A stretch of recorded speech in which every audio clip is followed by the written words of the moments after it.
Shalom jemaat terkasih di dalam nama Tuhan Yesus. Selamat datang di channel YouTube GBI Grand Depok City Lighthouse. Sebelum kita beribadah, mari kita saksikan beberapa informasi gereja untuk sepanjang minggu ini. Ibadah Raya Online masih diperpanjang sampai akhir bulan November 2020 dan dapat diakses melalui channel YouTube Lighthouse GBI GDC. Ibadah KUL masih dilakukan secara online.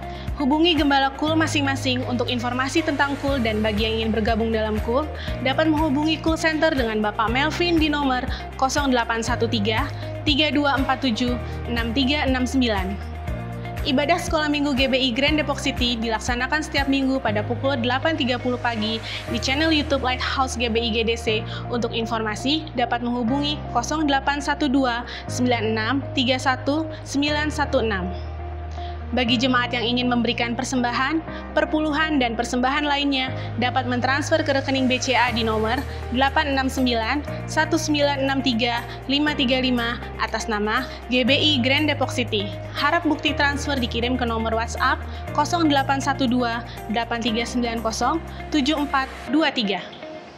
GBI Grand Depok City membuka pelayanan doa. Bagi jemaat yang membutuhkan pelayanan doa, dapat chat melalui WhatsApp di nomor 0856 9508 2682. Demikian informasi gereja kita untuk sepanjang minggu ini.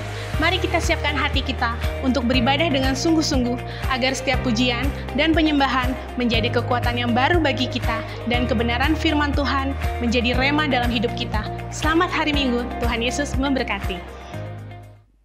Puji Tuhan, shalom, haleluya. Apa kabar Bapak Ibu Saudara terkasih dalam Tuhan? Puji Tuhan, saya percaya kita semua dalam keadaan baik, penuh sukacita, damai sejahtera dari Tuhan, amin. Pada kesempatan hari ini kita bersyukur kita masih boleh ada di tempat ini, masih bisa memuji Tuhan, meninggikan Tuhan, melebihi apapun yang ada di dunia ini. Mari satukan hati kita berdoa. Bapa, kami bersyukur ya Tuhan untuk pagi hari yang indah ini. Kami bersyukur ya Bapa, di mana Tuhan Kau berikan kami nafas kehidupan, udara yang begitu baik ya Tuhan, sehingga tidak ada alasan untuk kami tidak bersyukur kepadamu Tuhan. Dan hari ini Bapa, kami siap memuji Engkau, kami siap meninggikan Engkau, melebihi apapun yang ada di dalam dunia ini ya Bapa. Terima kasih Tuhan, berkati ibadah kami pagi hari ini, mulai dari awal, pertengahan, hingga pada akhirnya. Kami serahkan ke dalam tangan-Mu Bapa. Dalam nama Yesus, haleluya. Amin. Terima kasih Tuhan. Kerinduan kami rindu dekat dengan Engkau ya Tuhan. Haleluya.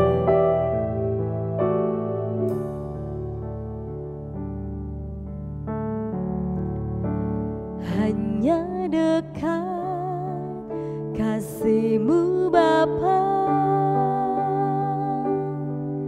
jiwaku pun tentram. Engkau menerimaku dengan sepenuhnya.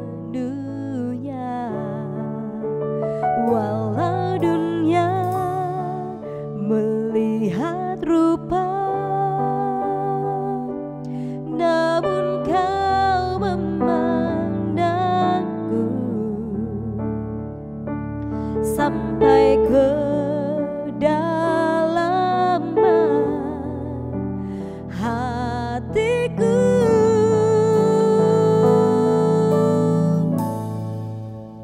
Tuhan, inilah yang ku tahu, Kau mengenal hatiku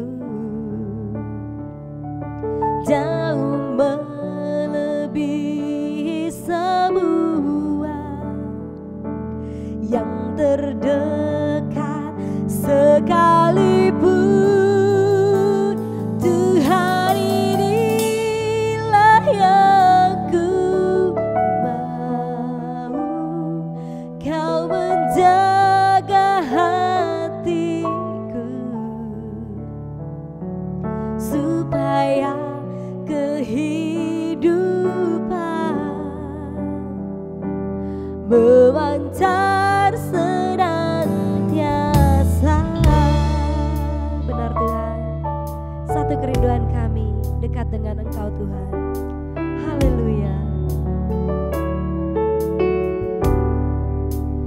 Hanya dekat kasih-Mu Bapa, jiwaku pun tentram. Engkau menerimaku dengan sepenuhnya. Walau dunia melihat rupa, namun Kau memandangku sampai kedalaman hatiku.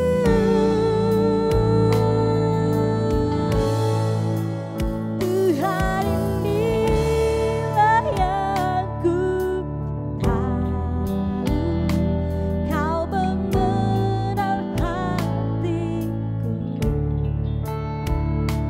jauh melebihi semua yang terdekat sekalipun.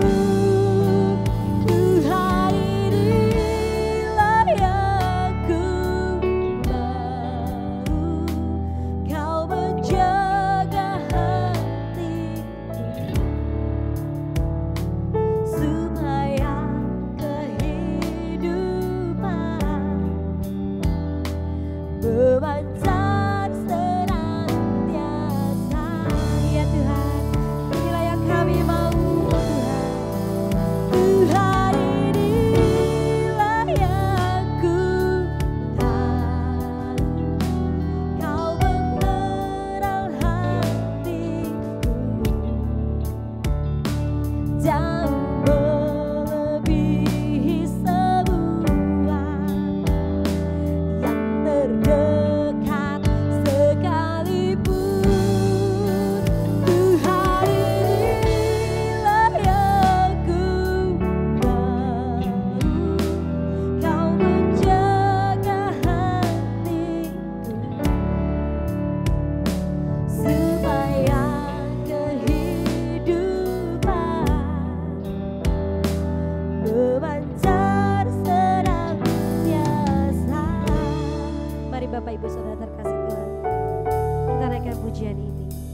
Dekat kasih-Mu Bapa, jiwa kami sungguh tentram Tuhan.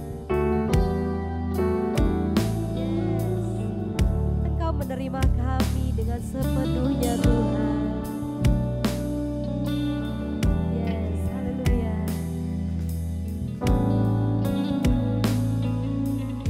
Walau dunia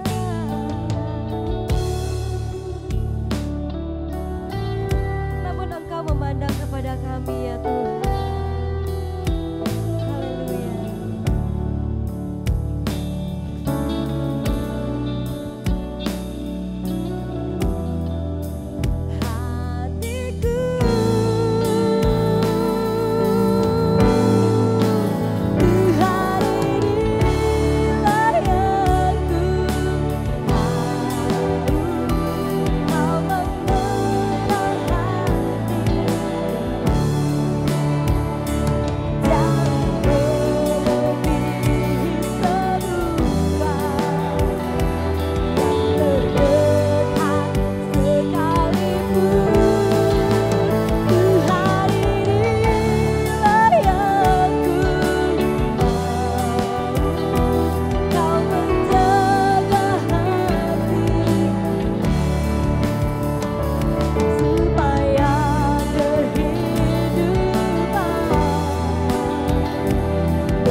Engkau satu-satunya dalam hidup kami Tuhan.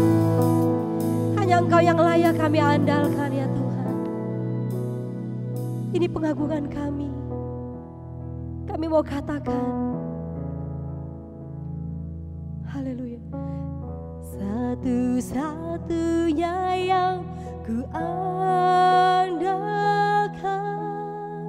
satu-satunya yang ku percaya, Engkau sumber kekuatan, sumber pengharapan, sumber kedamaian. Satu-satunya yang ku andalkan, satu-satunya yang ku percaya, Engkau Tuhan memberkati, Tuhan penyembuhku, Tuhan pemuliku. Kau satu-satunya buat kami, satu-satunya yang benar, satu-satunya yang percaya, Engkau sumber kekuatan, sumber pengharapan, sumber kedamaian.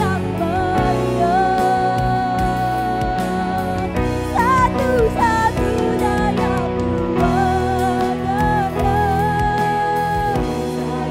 satu-satunya yang percaya, Engkau Tuhan memberkati, Tuhan penyembuhku, Tuhan pemuliku. Yes, hanya Kau satu-satunya, satu-satunya yang benar Tuhan. Hanya Kau yang kami percaya Tuhan. Engkau sumber kekuatan, sumber pengharapan, sumber kedamaian. Satu-satunya.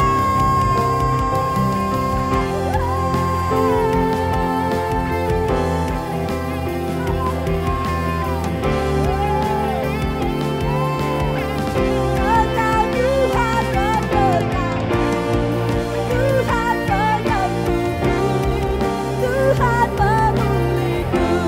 Engkau Tuhan memberkati, Engkau Tuhan memberkati, Tuhan penyembuhku, Tuhan pemuliku.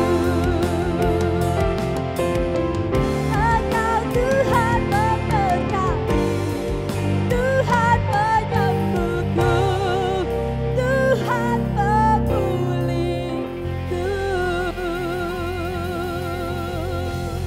Haleluya, kemuliaan-Mu datanglah Tuhan. Haleluya,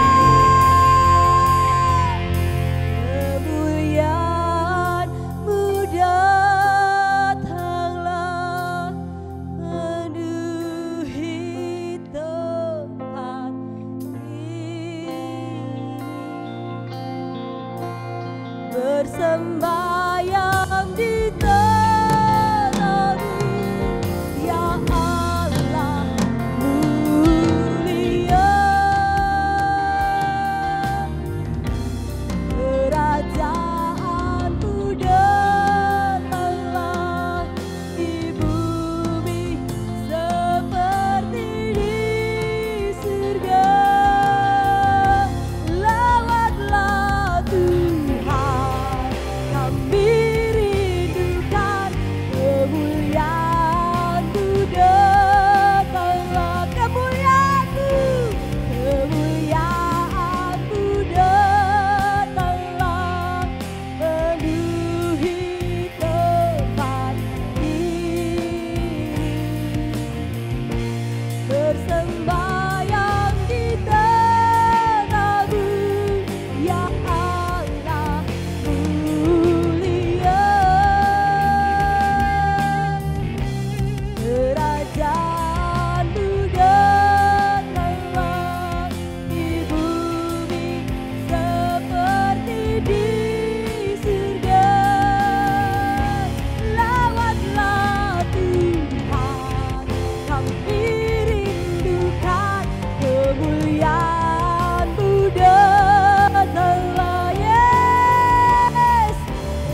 Engkau hebat, Engkau luar biasa Tuhan.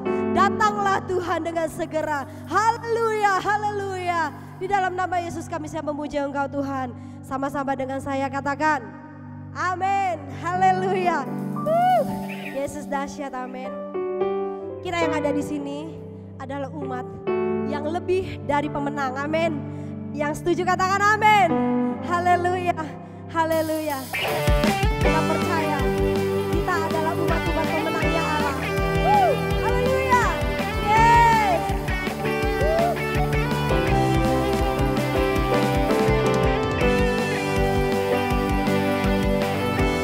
Kita imani pujian ini. Haleluya. Yes, Engkau dahsyat Tuhan.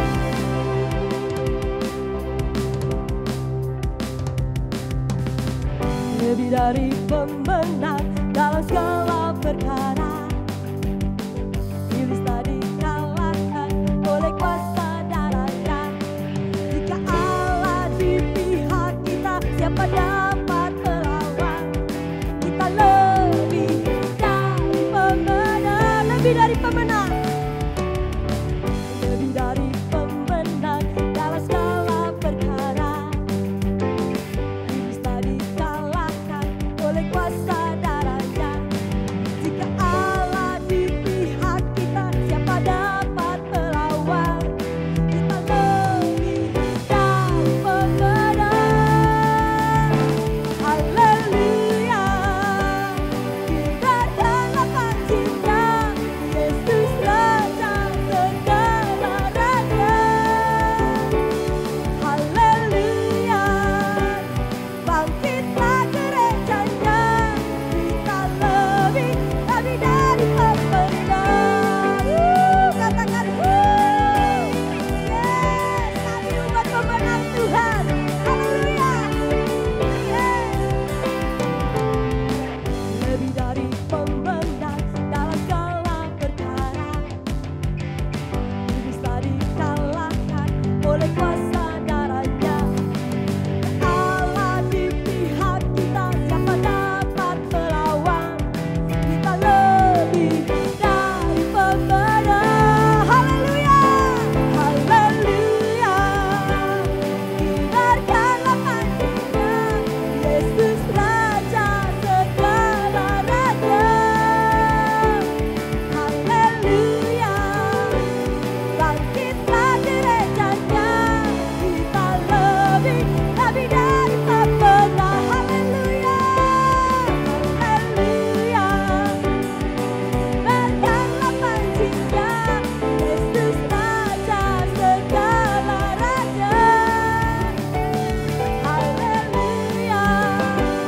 Bangkitlah gerejanya, kita lebih dari pemenang.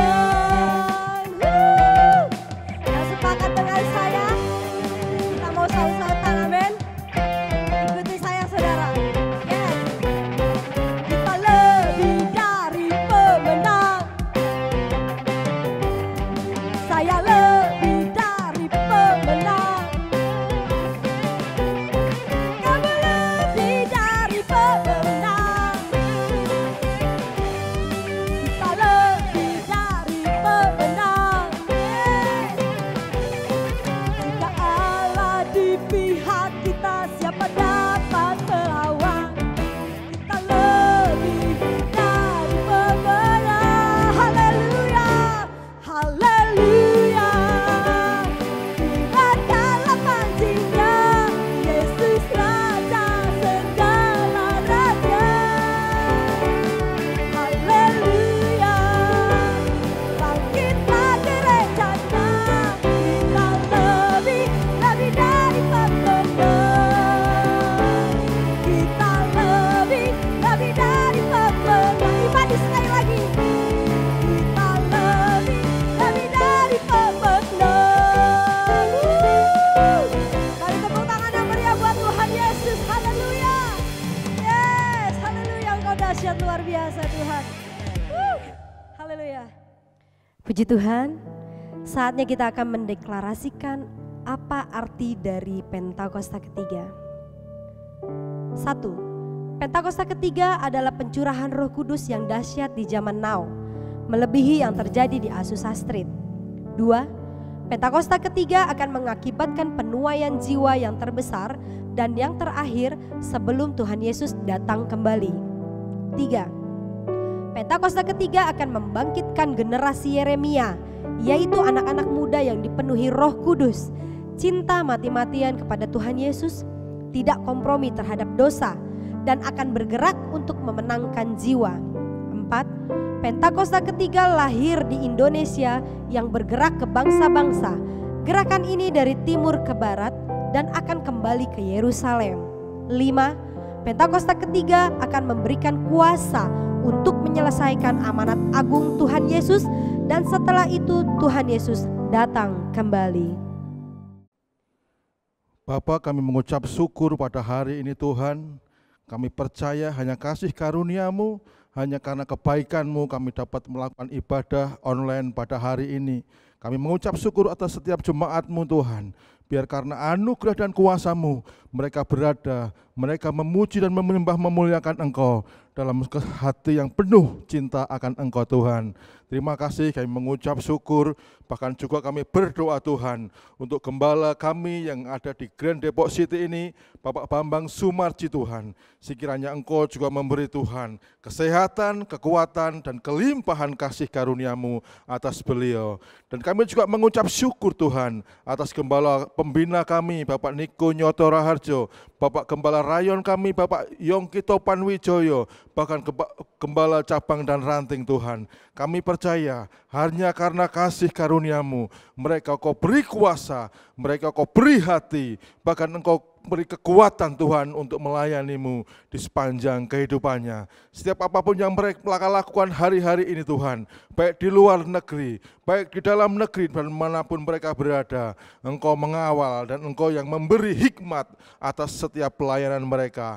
Hanya karena Engkau sendiri ya Tuhan yang dipermuliakan atas setiap kehidupan dan pelayanan mereka. Terima kasih, kami juga mengucap syukur Tuhan untuk bangsa ini, bangsa Indonesia. Kami percaya Tuhan, bangsa ini besar karena Engkau. Bangsa ini merdeka karena Engkau. Bahkan bangsa ini kelimpahan hanya karena Engkau Tuhan. Kami mau Tuhan berdoa untuk bangsa ini. Jaga dan kawal seluruh umat yang ada di bangsa Indonesia ini, masyarakatnya Tuhan, Kau penuhi dengan kelimpahan kasih anugerah-Mu, dengan damai sejahtera yang daripada-Mu, bahkan pertolongan-Mu yang mencukupkan setiap kebutuhan kehidupan mereka.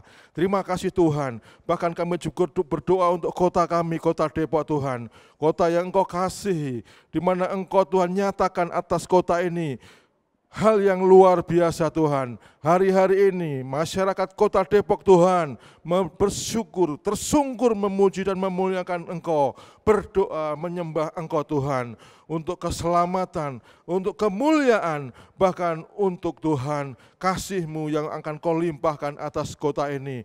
Berkati kota ini Tuhan, bahkan pemimpin kami, bahkan Tuhan wali kota, bahkan setiap mereka yang ada dalam pemerintahan di kota Depok ini Tuhan, perlindungan-Mu, kasih-Mu mengalir atas kota Depok Tuhan. Terima kasih Tuhan, kami juga berdoa untuk Presiden dan Wakil Presiden Tuhan, Bapak Joko Widodo dan Bapak Ma'ruf Amin, bahkan setiap aparatur pemerintahan dari pusat sampai yang daerah-daerah bahkan RT RW Tuhan.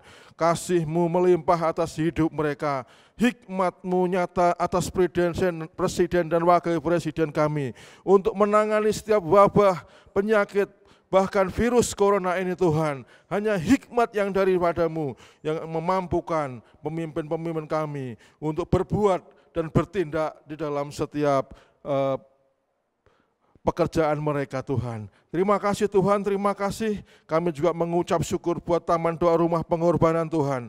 Biarlah Tuhan melalui Taman Doa ini ada kuasa Allah yang mengalir, yang membentuk setiap prajurit-prajurit-Mu yang penuh kuasa Tuhan untuk berdoa dan memuji Engkau, untuk menyatakan Tuhan setiap isi hati-Mu atas bangsa, atas kota, bahkan atas seluruh masyarakat di dunia ini Tuhan. Terima kasih Tuhan, cukupkan setiap apapun yang diperlukan dalam taman doa rumah pengorbanan Tuhan. Baik setiap biaya, baik setiap apapun Tuhan yang diperlukan, Engkau yang menyediakan Tuhan. Terima kasih, kami mengucap syukur juga untuk setiap pelayan-pelayan-Mu Tuhan. Baik itu audio visual, baik itu setiap mereka Tuhan yang berkenan berjerih lelah untuk melayani-Mu di tempat ini. Kiranya Tuhan kasih-Mu mengalir atas setiap mereka, sehingga kekuatan, sehingga Tuhan semangat selalu ada atas setiap mereka untuk memberikan yang terbaik bagi Engkau sebagai Tuhan kami. Terima kasih Tuhan, kami mengucap syukur, kami juga berdoa untuk setiap jemaat-Mu di Grand Depok City ini, biar karena kasih anugerah-Mu, mereka juga menerima hal yang sama, damai sejahtera yang berlimpah, serta kecukupan dari segala hal yang mereka butuhkan. Terima kasih Tuhan, terima kasih. Kami percaya Tuhan, Engkau juga Tuhan membawa hamba-Mu yang akan menyampaikan firman di tempat ini Tuhan. Sekiranya isi hati-Mu tersampaikan, maksud hati-Mu tersampaikan atas jemaat-Mu di kota Depok ini.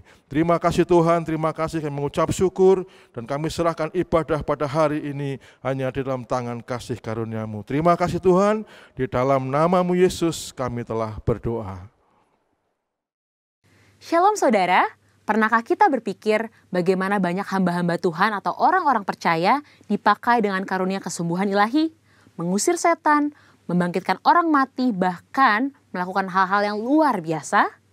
Misalnya di dalam Alkitab, Musa, Paulus, Petrus, dan banyak tokoh iman lainnya melakukan hal-hal yang luar biasa. Ada satu kesamaan dari semua tokoh-tokoh tersebut, yaitu pengurapan Tuhan yang luar biasa ada pada mereka. Sesungguhnya pengurapan dari Tuhan adalah penting bagi orang percaya. Dalam edisi Voice of Pentecost kali ini, kita akan membahas mengenai pengurapan dalam pelayanan dan kehidupan orang percaya. Di dalam Perjanjian Lama, tindakan pengurapan dilaksanakan pada acara ritual keagamaan, seperti penabisan imam besar, penabisan imam yang melayani, pengangkatan seorang raja, serta pengangkatan seorang nabi. Di dalam Perjanjian Lama, memang hanya orang-orang yang khususlah yang dapat menerima pengurapan. Sedangkan dalam Perjanjian Baru, pengurapan diberikan kepada orang-orang yang percaya kepada Yesus Kristus. Dalam Perjanjian Lama, instrumen yang sering kali dipakai dalam pengurapan adalah minyak. Minyak adalah lambang persetujuan dengan Allah, kehadiran Allah, berkat, kuasa, penghiburan, kesembuhan, sukacita, perkenanan, dan kesejahteraan. Akan tetapi, dalam Perjanjian Baru tidak terlalu ditekankan tentang minyak, tetapi Roh Kudus menjadi instrumen pengurapan itu sendiri. Prinsip yang mendasari pengurapan minyak adalah prinsip konsekrasi, yaitu memisahkan atau mengkhususkan sesuatu atau seseorang kepada Tuhan. Prinsip konsekrasi dengan pengolesan minyak tetap berlaku pada era Perjanjian Baru. Lalu, apa contoh peristiwa pengurapan dalam Alkitab? Salah satunya adalah pengurapan double portion. Pengurapan 2 kali ganda sangat dikenal dalam gereja aliran Pentakosta dan karismatik. Istilah ini mengacu kepada peristiwa Elia dan Elisa yang dicatat dalam 2 Raja-Raja 2 ayat 1-14, di mana Elisa meminta 2 bagian dari roh Elia. Salah satu dampak dari pengurapan double portion yang diterima Elisa adalah mujizat-mujizat yang Tuhan kerjakan melalui pelayanan Elisa 2 kali lipat lebih banyak dari Elia. Hal ini tidak membuktikan bahwa Elisa lebih hebat dari Elia, justru lebih membuktikan bagaimana mentoring yang dilakukan Elia kepada Elisa berhasil. Peristiwa yang senada juga terjadi pada zaman Perjanjian Baru, di mana Tuhan Yesus menyampaikan kepada murid-muridnya dalam Yohanes 14 ayat 12, "Sesungguhnya barang siapa percaya kepadaku, ia akan melakukan juga pekerjaan-pekerjaan yang aku lakukan, bahkan pekerjaan-pekerjaan yang lebih besar daripada itu." Maksud perkataan Tuhan Yesus bukan berarti orang percaya lebih hebat darinya, melainkan orang percaya akan melakukan pelayanan yang menjangkau lebih banyak orang, serta pelayanan kepada bangsa-bangsa non-Yahudi. Dengan perkembangan teknologi, internet, dan media sosial, kini semua pelayanan penjangkauan dimungkinkan. Roh Kudus memenuhi dan mengurapi orang percaya untuk melakukan pelayanan tersebut. Pengurapan double portion merupakan pengurapan untuk pelayanan yang lebih besar. Umumnya terjadi dalam konteks bapa rohani dengan anak rohani. Orang percaya yang merindukan pengurapan tersebut tentu harus membangun hubungan bapa anak dengan pemimpin rohani yang Tuhan Yesus tempatkan di atasnya. Selanjutnya, apa maksud dan tujuan dari pengurapan? Dalam Lukas 4 ayat 18-19 dijelaskan bahwa Yesus Kristus sebagai yang diurapi. Jikalau Yesus saja menerima pengurapan dari Allah, terlebih lagi kita sebagai orang percaya. Oleh karena itu, pengurapan harus disadari sebagai bagian dari perjalanan orang percaya dalam menjalankan panggilan Kristus. Dalam hidup setiap hari, Tuhan pun telah berkata bahwa Ia sebagai gembala yang baik akan mengurapi kepala orang percaya dengan minyak. Pengurapan yang diberikan kepada orang-orang percaya dalam era Perjanjian Baru bukanlah untuk tujuan keselamatan atau berkat secara jasmani, namun untuk tujuan pelayanan, yaitu pemberitaan Injil dan menyatakan kuasa Allah. Dan yang terakhir, pengurapan merupakan bagian tidak terpisahkan dari hidup orang percaya. Salah satu yang membedakan antara orang percaya dengan orang yang belum percaya adalah adanya pengurapan Tuhan dalam hidupnya. Sebagai pengikut Kristus, pengurapan bukanlah sesuatu yang asing, melainkan menjadi bagian yang penting dalam perjalanan iman dan keseharian kita. Dengan demikian, orang yang percaya kepada Kristus sudah seharusnya menjadikan pengurapan sebagai bagian yang penting dan tidak terpisahkan dari hidup mereka. Sekarang adalah era Pentakosta yang ketiga, di mana orang percaya menjadi the messenger of the third Pentecost. Dan pengurapan sungguh sangat kita perlukan untuk menuntaskan amanat anggungnya. Misi kerajaannya tidak dapat dilakukan dengan kekuatan kita sendiri. Jadi, kita jangan sampai melewatkan kesempatan untuk menerima pengurapan dari Tuhan melalui para pemimpin rohani kita. Mari terima pengurapan Tuhan dengan iman dan mulai melangkah untuk mengerjakan apa yang Roh Kudus perintahkan di dalam hidup kita. Tuhan Yesus memberkati.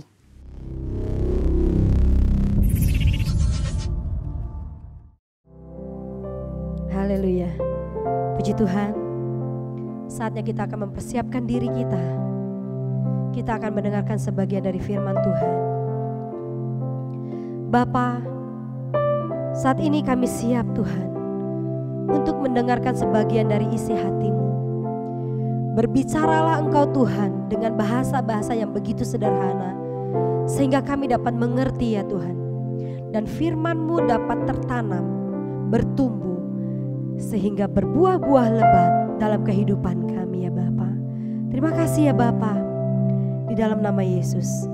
Haleluya. Amin.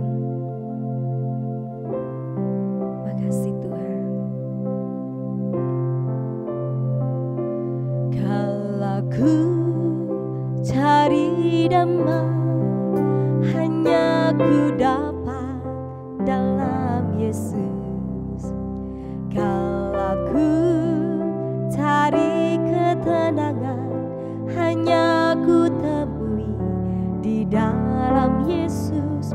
Tak satu pun dapat menghiburku, tak seorang pun dapat menolongku.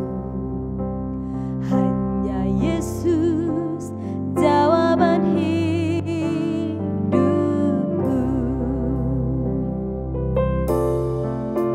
Kalau ku cari damai, hanya ku dapat dalam Yesus.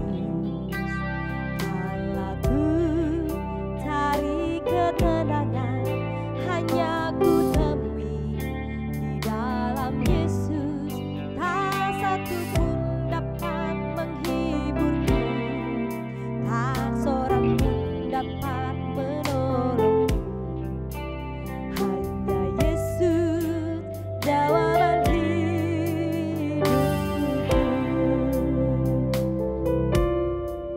Bersama Dia hatiku damai, walau dalam lembah kegelapan.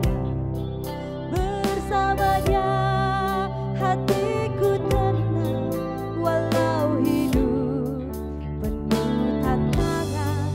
Tak satu pun dapat menghiburku, tak seorang pun dapat menolongku. Hanya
Mari jemaat Tuhan, kita satu hati, kita akan mendengarkan firman Tuhan.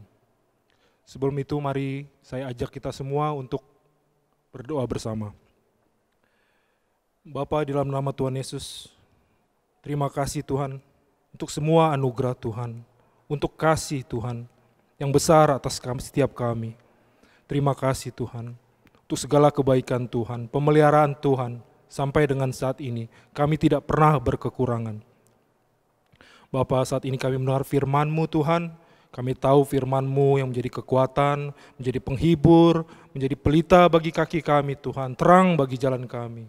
Biarlah Tuhan Roh Kudus Kau siapkan hati setiap kami Tuhan, untuk mendengarkan firman Tuhan. Biarlah hati ini Kau jamah Tuhan, biarlah hati yang lembut yang mau menerima pengajaran, teguran dari Tuhan. Terima kasih Tuhan, Kau berkati hamba-Mu Tuhan. Ya Roh Kudus, beri hamba-Mu hikmat Tuhan untuk menyampaikan firman-Mu, sehingga firman yang hamba sampaikan Tuhan tertabur dalam hati kami masing-masing, bertumbuh, berbuah, buah lebat. Terima kasih Bapa, terima kasih Tuhan, kami siap mendengarkan firman Tuhan. Haleluya, amin. Salam semua, saya berdoa dan berharap keadaan kita semua, keadaan Bapak, Ibu yang kasih dalam Tuhan, dimanapun berada, di rumah, dimanapun berada, dalam keadaan baik-baik saja, dalam keadaan sehat. Tetapi apapun keadaan kita hari-hari ini, apabila kita sedang kecewa, kita sedang sedih, yang beranggapan bahwa keadaan kita kurang baik, percaya Tuhan telah menyerahkan, Tuhan telah menyediakan senjata yang penuh dengan kuasa, supaya kita menerima kelegaan, supaya kita menerima jalan keluar bahkan kekuatan, yaitu firman Allah. Mari kita buka firman Allah, Efesus 6 ayat 10 sampai 17. Efesus 6 ayat 10 sampai 17 saya bacakan. Kita baca sama-sama. Akhirnya hendaklah kamu kuat di dalam Tuhan, di dalam kekuatan kuasa-Nya. Kenakanlah seluruh perlengkapan senjata Allah supaya kamu dapat bertahan melawan tipu muslihat iblis. Karena perjuangan kita bukanlah melawan darah dan daging, tetapi melawan pemerintah-pemerintah, melawan penguasa-penguasa, melawan penghulu-penghulu dunia yang gelap, melawan roh yang jahat di udara. Sebab itu, ambillah seluruh perlengkapan senjata Allah, supaya kamu dapat mengadakan perlawanan pada hari yang jahat itu, dan tetap berdiri sesudah kamu menyelesaikan segala sesuatu. Jadi berdirilah tegap, berikat pinggang kebenaran, dan berbaju sirakan keadilan, kakimu berkasutkan kerelaan untuk memberitakan Injil damai sejahtera. Dalam segala keadaan pergunakanlah perisai iman, sebab dengan perisai kamu akan dapat memadamkan semua panah api dari si iblis. Dan terimalah ketopong keselamatan dan pedang roh, yaitu firman Allah. Salah satu perlengkapan senjata Allah yang harus kita bawa adalah pedang roh. Pedang roh di dalam ayat 17 dikatakan pedang roh yaitu firman Allah. Bagi seorang prajurit, dari semua perlengkapan senjata Allah, baik itu ikat pinggang, baju sirah, kasut, perisai, ketopong, hanya pedang yang merupakan senjata, alat untuk mempertahankan diri sekaligus menjadi alat untuk menyerang lawan. Dan hanya pedang yang paling efektif untuk menjatuhkan musuh.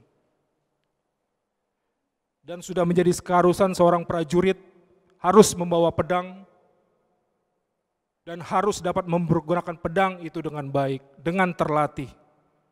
Sehingga dia dapat melawan dan menjatuhkan musuh. Begitu juga dengan kita. Kita harus dapat mempergunakan pedang roh yang kita terima dari Tuhan, firman Allah, dengan baik untuk mempertahankan diri kita dari serangan tipu muslihat iblis. Seperti yang terdapat tadi di dalam Efesus 6 ayat 11 sampai 12. Kenakanlah seluruh perlengkapan senjata Allah supaya kamu dapat bertahan melawan tipu muslihat iblis. Kita harus mempergunakan senjata Allah, pedang roh, supaya kita menang lawan tipuan iblis. Maka tema pemberitaan firman yang saya sampaikan adalah cakap mempergunakan pedang roh.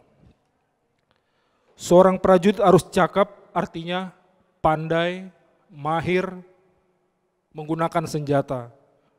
Mungkin kalau saat ini di bangsa kita ada tentara dan kepolisian. Tentara harus tahu dia mempunyai senjata, fungsinya seperti apa, kapan mau dipakai, dan cara mempergunakannya. Malah saya pernah bicara, ada yang memberitahu kepada saya bahwa seorang tentara itu di medan perang sampai tahu, misalnya ada bunyi peluru, peluru itu pada saat ditembakkan, itu sudah mendekati kita atau masih jauh dari posisi kita. Jadi dia memang mesti benar-benar paham.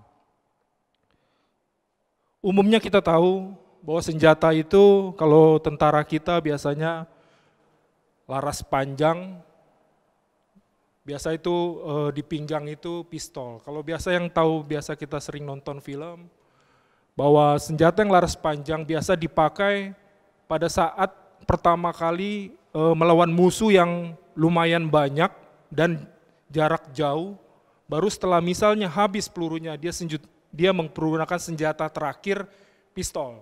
Biasa pistol itu digunakan untuk lawan yang tidak terlalu banyak dan jarak dekat. Tetapi pertanyaannya, apakah tentara itu bisa memakai pistol pada saat pertama untuk menghadapi musuh yang banyak? Mungkin saja jawabannya bisa. Mungkin awal-awal beberapa dia bisa menjatuhkan 1, 2, 3 orang. Tetapi saat tertentu pada akhirnya itu sangat-sangat membahayakan dirinya. Karena apa? Dia salah mempergunakan senjata. Karena seharusnya itu senjata terakhir yang harus dipakai. Begitu juga dengan kita. Apabila kita tidak memahami firman Tuhan dengan benar, itu sangat-sangat membahayakan diri kita. Karena pengetahuan firman kita itu untuk menentukan langkah kita ke depan. Jadi kita harus mengerti, harus paham benar-benar firman Tuhan. Bagaimana caranya atau sikap kita supaya cara kita untuk mengerti atau memahami firman Tuhan. Mari kita baca dari Kisah Para Rasul 17 ayat 11. Orang-orang Yahudi di kota itu lebih baik hatinya daripada orang-orang Yahudi di Tesalonika, karena mereka menerima firman itu dengan segala kerelaan hati, dan setiap hari mereka menyelidiki kitab suci untuk mengetahui apakah semua itu benar-benar demikian. Orang-orang Yahudi ini di Berea dikatakan mereka menerima firman itu dengan segala kerelaan hati. Jadi kita harus menerima Tuhan, sikap kita dengan kerelaan hati, menerima dengan kerendahan hati. Tidak mengeraskan hati kita, supaya hati kita mau dibentuk atas pengajaran-pengajaran dari Tuhan. Kedua, sikap orang Yahudi di Berea dikatakan mereka menyelidiki setiap hari, mereka menyelidiki kitab suci. Menyelidiki, jadi bukan hanya membaca saja, tapi menyelidiki. Kalau dalam arti kitab bahasa Indonesia di Kamus Besar, menyelidiki itu ialah memeriksa dengan teliti, mengusut dengan cermat, menelaah, mempelajari dengan cermat. Jadi kalau kita mau berusaha mempelajari firman Tuhan, kita harus mengikuti cara-cara orang-orang Yahudi di Berea. Dia katakan bahwa kita harus belajar dengan cermat, supaya tidak seperti tadi, tentara tadi salah mempergunakan senjatanya. Contoh yang sering kita salah dalam pengertian firman Tuhan. Mari kita buka Lukas 6 ayat 38. Berilah dan kamu akan diberi, suatu takaran yang baik, yang dipadatkan, yang digoncang, dan yang tumpah keluar akan dicurahkan ke dalam ribaanmu. Sebab ukuran yang kamu pakai untuk mengukur akan diukurkan kepadamu. Ayat ayat ini sering kita pahami. Bahkan saya pahami adalah dalam hal memberi, menabur. Apabila kita memberi dengan takaran yang baik, Tuhan akan mengembalikan dengan takaran yang sangat-sangat banyak. Kita menganggap bahwa Tuhan akan memberikan kita materi, membalikan materi yang berlimpah-limpah. Padahal kalau kita baca firman ini, kalau kita lebih cermat lagi, bahwa firman ini perikopnya adalah tentang hal menghakimi. Janganlah kamu menghakimi supaya kamu tidak dihakimi. Janganlah kamu menghukum supaya kamu tidak dihukum. Ampunilah maka kamu akan diampuni. Jadi ini tidak ada sama sekali kita membicarakan tentang menabur. Ini tentang supaya kita tidak menghakimi, supaya kita tidak dikatakan ukuran yang kamu pakai untuk mengukur akan diukurkan kepadamu. Kita jangan dilarang untuk mengukur orang. Sering kita bilang, oh misalnya seperti ini, kok dia gembala kul seperti itu ya, oh dia sudah melayani tapi seperti itu ya. Kita suka mengukur orang, ini maksud firman-Nya. Jadi jangan pernah kita menghakimi orang. Pertanyaan yang sama, apakah ayat ini bisa kita pakai untuk dalam hal memberi? Untuk awalnya mungkin saja bisa. Pada saat kita memberi, saya juga pernah ngalamin, pada saat kita memberi, dalam tidak terlalu lama, sepertinya menerima berkat yang berlimpah-limpah. Sepertinya ayat ini benar begitu. Tetapi seperti tadi, tentara tadi, bahwa itu akan sangat membahayakan diri kita sendiri. Karena apa? Jadi dalam hal memberi, kita akan beranggapan kalau kita memberi, kita pasti menerima. Kita pasti akan menerima berkat yang lebih lagi. Karena itu sangat membahayakan. Kenapa saya bilang sangat membahayakan? Pada saat kita memberi tapi itu tidak terjadi seperti apa? Sering kali bahwa kita memberi tapi keadaan kita tidak baik. Yang ujung-ujungnya jadi apa? Jadi kecewa sama Tuhan karena pemahaman yang salah. Kita kecewa karena saya sudah memberi, tapi kok keadaan saya seperti ini. Jadi dengan pemahaman yang salah, kita melakukan langkah yang salah juga. Padahal kalau dalam hal Tuhan ajarkan kita memberi, ya memberi aja, tidak ada embel-embel akan kembali, akan dikembalikan. Ya memberi aja dengan sukarela, dengan senang hati, dengan sukacita. Bahkan Tuhan bilang bahwa Allah mengasihi orang yang memberi dengan sukacita. Jadi itu pentingnya kenapa kita umat Tuhan, anak-anak Tuhan, kita harus lebih lagi mengerti akan firman Tuhan. Apa akibatnya kalau kita tidak benar-benar menyelidiki, tidak benar-benar mencermati isi firman Tuhan? Bahwa kita tidak memahami firman Tuhan yang benar. Yang pertama, di Hosea 4 ayat 6. Umatku binasa karena tidak mengenal Allah. Karena engkaulah yang menolak pengenalan itu, maka aku menolak engkau menjadi imamku. Dan karena engkau melupakan pengajaran Allahmu, maka aku akan melupakan anak-anakmu. Lihat bangsa Israel, Tuhan bilang, bangsa yang akan binasa karena tidak mengenal Tuhan. Tidak mengenal rancangan Tuhan atas hidupnya. Sama seperti kita. Bila kita tidak memahami firman Tuhan, tidak mengetahui firman Tuhan, kita menjadi orang-orang yang binasa karena kita tidak mengenal Allah. Kita tidak tahu rancangan Allah atas umat manusia, rancangan Allah atas hidup kita, rancangan keselamatan yang diberikan oleh Allah kepada kita melalui diri pribadi Tuhan Yesus. Dengan belajar firman-lah kita tahu pribadi Tuhan Yesus, ajaran Tuhan Yesus, ajaran rasul-rasul, maksud Tuhan Yesus seperti apa. Bahkan kita tahu maksud pengorbanan Tuhan atas hidup kita.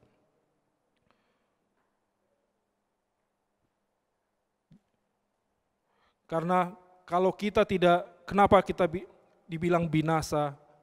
Karena kalau kita tidak memahami firman Tuhan, bagaimana iman kita bertumbuh, bagaimana iman kita muncul? Karena kita tahu iman kita Kita beriman, iman kita timbul karena pendengaran akan firman Tuhan. Kalau kita tidak benar-benar mau belajar, mau mengerti firman Tuhan, kita tidak mempunyai iman supaya kita menang atas permasalahan-permasalahan yang ada atas hidup kita masing-masing. Yang kedua, apa akibatnya kalau kita tidak mengerti akan firman Tuhan? Seperti tertulis di Kisah 13 ayat 10. Dan berkata, "Hai anak iblis, engkau penuh rupa-rupa tipu muslihat dan kejahatan. Engkau musuh segala kebenaran. Tidakkah engkau akan berhenti membelokkan jalan Tuhan yang lurus itu?"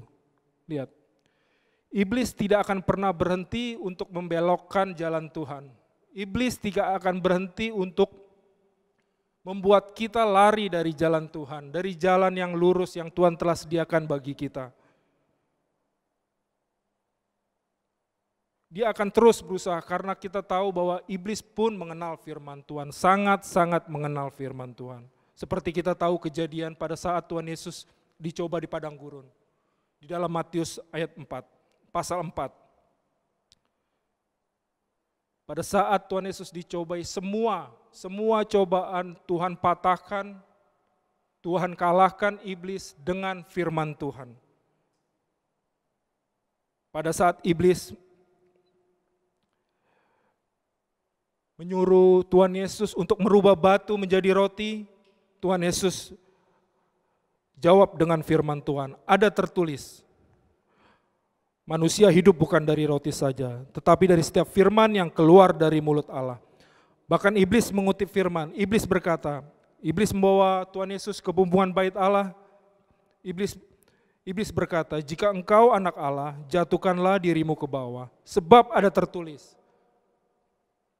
mengenai engkau, ia akan memerintahkan malaikat-malaikatnya dan mereka akan menatang engkau di atas tangannya, supaya kakimu jangan terantuk kepada batu." Lihat bagaimana iblis mengerti firman Tuhan, tapi dia berusaha membelokkan. Sepertinya benar, kalimatnya sepertinya benar, tapi kita tahu akibatnya apa yang terjadi kalau kita lakukan. Sepertinya benar, seperti yang tadi, kita memberi, yang tadi saya bilang, kita memberi tapi berhadap balik. Itu sangat-sangat membelokkan arti sebenarnya. Bahkan terakhir dalam cobaan, pada saat terakhir Tuhan Yesus mengusir iblis dengan firman Tuhan. Tertulis, "Nyala iblis, sebab ada tertulis, engkau harus menyembah Tuhan Allahmu dan hanya kepada Dia sajalah engkau berbakti." Bagaimana Tuhan mengusir iblis dengan firman Tuhan pada saat iblis menyuruh Tuhan Yesus untuk menyembah Dia. Jadi firman Tuhan pun bisa kita lakukan untuk mengusir iblis. Tetapi pada saat Tuhan Yesus mengusir iblis, karena Tuhan Yesus paham atas firman Tuhan, tidak asal mengusir saja. Sama seperti kita juga nggak bisa mengusir iblis, tapi kita tidak kenal firman Tuhan. Seperti contoh, iblis mungkin bilang sama kita, "Lihat keadaanmu benar-benar sial, keadaanmu sangat-sangat jelek." Tetapi kita bisa, karena kita kenal firman Tuhan, karena kita paham firman Tuhan, kita bisa bilang sama iblis, "Nya iblis, bahwa Tuhan bilang bahwa rancangan yang terjadi atas diriku adalah rancangan damai sejahtera, bukan kecelakaan." Nah, jadi seperti itu, jadi kita bisa membalas omongan iblis atas hidup kita dengan firman Tuhan. Makanya bahwa umat Tuhan harus benar-benar, sekali lagi, bahwa kita harus benar-benar menyelidiki firman Tuhan. Bukan hanya sekedar membaca, tapi menyelidiki dengan cermat. Terakhir, apa akibatnya kalau umat Tuhan tidak memahami firman Tuhan? Kita baca di Efesus 4 ayat 13-14.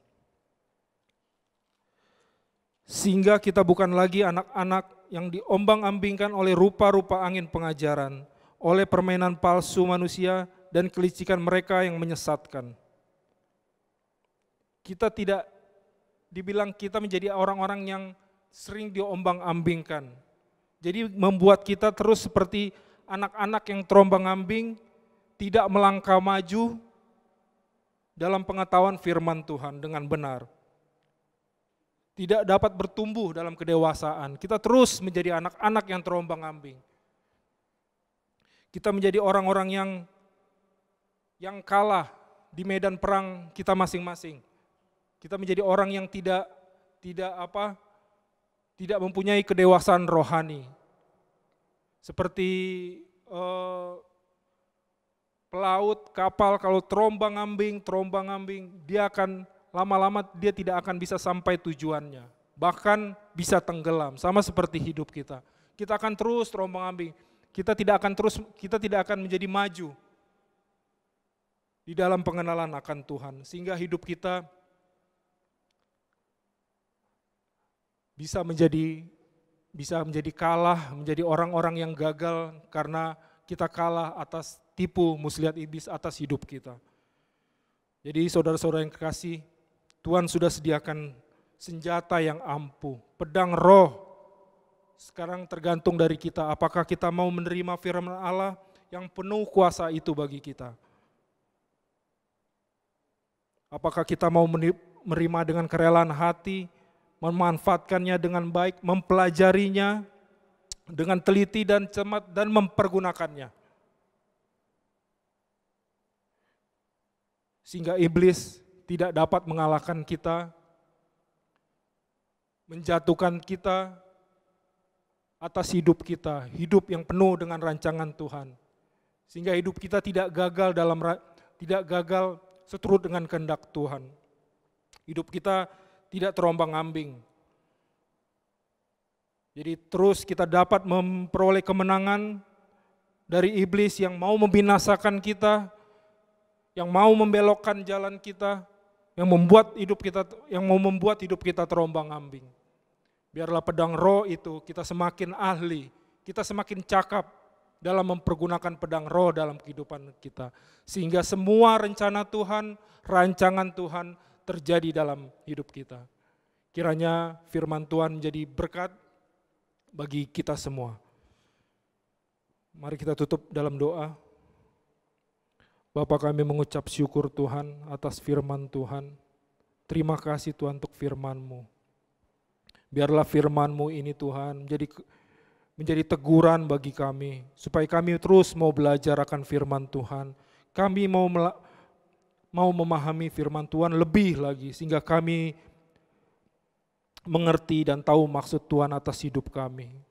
Ampuni segala dosa pelanggaran kami sering menyanyiakan waktu kami untuk melakukan hal-hal yang tidak berguna, bukan mempelajari firman Tuhan.